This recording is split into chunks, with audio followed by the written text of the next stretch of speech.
Just in time for Thanksgiving, we have a family fighting. Dan Bilzerian has decided to sue his company Ignite, his father Paul Bilzerian, among a handful of others, in a fascinating lawsuit. Dan claims to be the founder of Ignite and the majority shareholder, who was unlawfully pushed out through a series of unlawful acts. The best part is that Paul and Rohleder, Paul is his father, are criminals who were recently indicted by the United States of America. So in his own complaint, Dan has to put in like, oh, by the way, my dad, that I'm business partners with, he's a fraudster. But even better is that when you state the parties, you have to state defendant Paul Bilzerian is a resident, and he was previously a corporate raider. In 1989, he was convicted for securities fraud. Imagine having to write that in a complaint to your dad. Plaintiff Dan is an internationally known poker player, businessman, and a social media influencer. The problem that Ignite had is that Dan didn't influence as much purchasing as they had hoped. He thought his 30 million followers would end up driving enough business to make Ignite like $1 billion company. They even went public,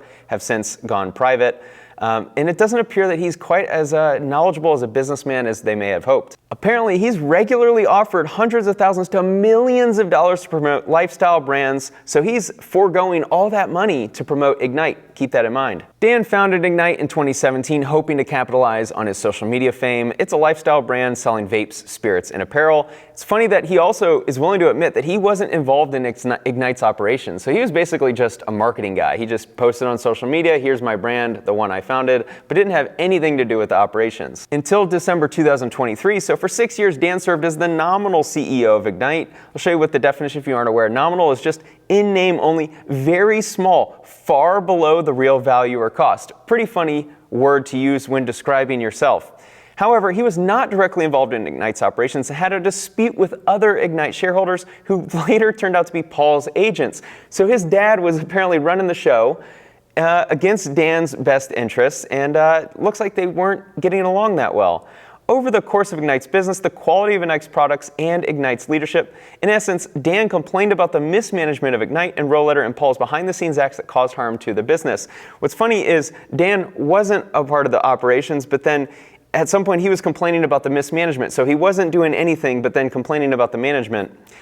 Looks like there was a little trouble brewing in paradise. Apparently, Dan was threatened by his dad, Paul, and this other guy, Scott Rohleder, who's another defendant in this case, that he would be fired from the position of Ignite CEO. So Dan, the best part about this is Dan was a influencer promoting this brand to 30 million, allegedly, people on his Instagram, not doing any operational work, so he wasn't really in the day-to-day. All he's doing is basically free promo for this brand, and yet that still led to him being threatened of getting fired by his father. Here's a really important paragraph. On December 18, 2023, Dan expressly advised the then board of directors of Ignite that if they fired him as CEO of Ignite, I'm just picturing Dan coming into the boardroom like he's Jeremy Piven in the show Entourage with a gun. Listen up, you motherfuckers, I am taking over this company and we're doing things my way. Dan also claimed that they would lose the $1 million benefit of his social media posting and lose the rights to use his name, image, and likeness. He's like, this is a multi-million-dollar brand, this face, this chiseled jaw, the beard, everything, all the women around me. You're going to lose that if you fire me. And Paul and Scott were like, okay. Just a couple days later, on December 21st, Ignite's board of directors, which was controlled by his dad, terminated Dan as the CEO of Ignite. They said, we've had it with you, get out of here. At the regularly scheduled board meeting where this occurred, Dan again told the board that Ignite had no right to use his name, image, and likeness. The key part of this case is what contracts did they have? Dan, in the complaint, never posted a contract stating that Ignite only had use of his name, image, and likeness when he was CEO.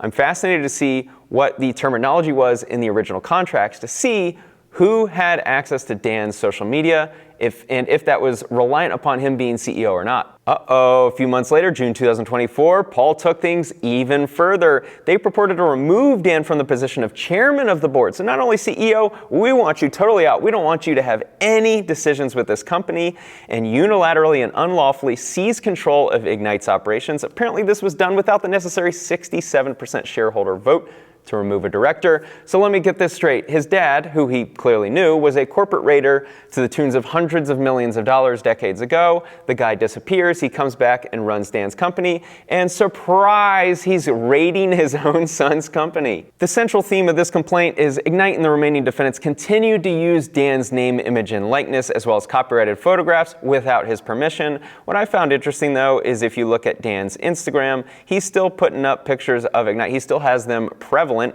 1.6 million likes. This is probably 10, 20, 30 million views on this post with an Ignite themed private aircraft. And then all in these pictures, he's got Ignite branding. So he's clearly willing to keep those images up, but then he doesn't want the Ignite brand to use his name, image, and likeness.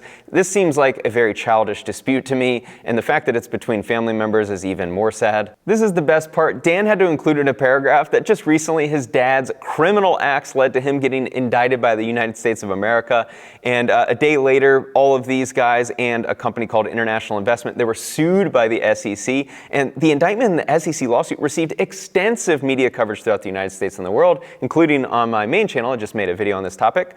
The coverage, despite the lack of Dan's involvement in any criminal activities, which because he was not included in the complaint, I think it's fair to say he was not, perpetuated by all these guys, Dan received negative press specifically because of his affinity with Ignite's brand and his continued presence on Ignite's websites. So Dan is a huge victim in all this because of their criminal behavior. After the indictment, Rohleder resigned from the position of Ignite CEO, and Dan included the word Paul's puppet Dadwar. This is another guy who is included in the complaint. He is now, I'll show you his LinkedIn. Rupi Dadwar is the corporate controller for Ignite, and it's Paul's puppet. So clearly Paul's running the show. He's introducing all these characters in the company to overtake Dan. Once Dan went into the boardroom, guns a-blazing, saying, "You're not using my name, image, and likeness anymore," it looks like they turned into a little bit of a private dispute.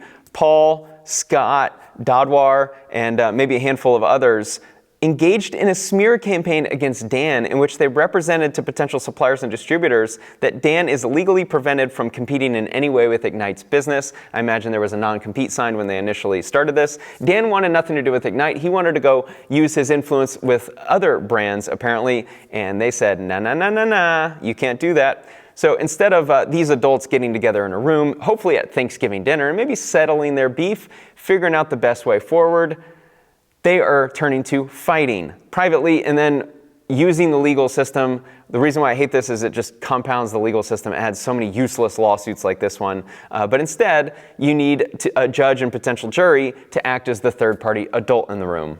Just the other day, the Las Vegas Review-Journal wrote an article about Dan Bilzerian and his father facing criminal charges.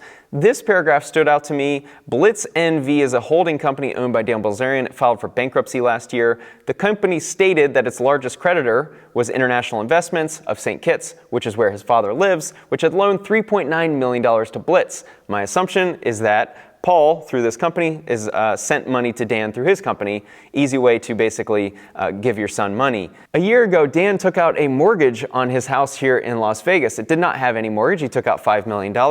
My guess is Dan was running out of money, and once he and his father started having disputes, that meant the money well might be drying up, so he took out a mortgage on his house. He had to file for bankruptcy. Does not look like all is well in the Bilzerian household. I would love to have a hidden camera in the Bilzerian household for Thanksgiving to see what is being discussed now that these two are in court together. Thanks so much for watching.